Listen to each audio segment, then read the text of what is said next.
When was it that you began hiring returning citizens, and how much of your workforce is comprised of returning citizens? So the whole program started about 15 years ago in a town hall meeting.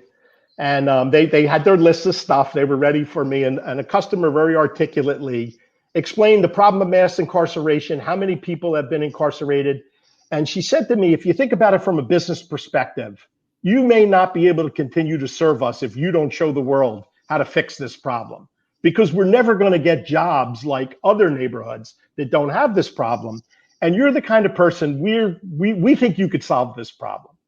We want you to go and hire some people and figure out a way to do it and show the world that they're not permanently broken.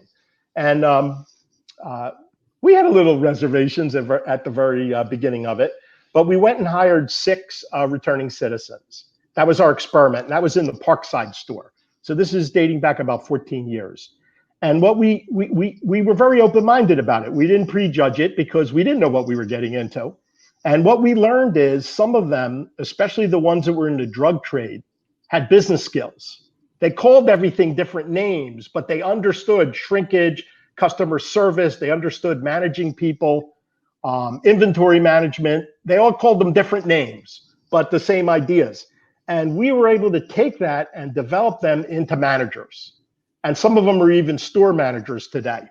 And we realized that among that group, there were things we noticed that were problems, but not the ones we thought.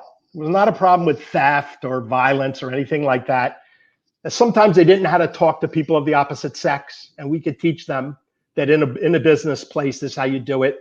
They use a lot of street vocabulary, and we taught them you could use that in the street, but in the business place, you can't use that. And so over time, we learned all the things they needed to know, and they very quickly learned those things and become really good employees with almost no turnover. What's incredibly interesting about the returning citizens, not a lot of people give them opportunities. So a friendly workplace is very valued. They're very loyal to it, and they stick with it, and they suffer through work that other people may find challenging, but they're very committed to not going back to jail. And you know, once they start to take off and see success, everything changes, and they become like the rest of us. They have families, they want to buy a house, they have kids, they teach Little League, and they're like every other American. How much of your workforce is comprised of? We have about 700 out of 2,500 employees now.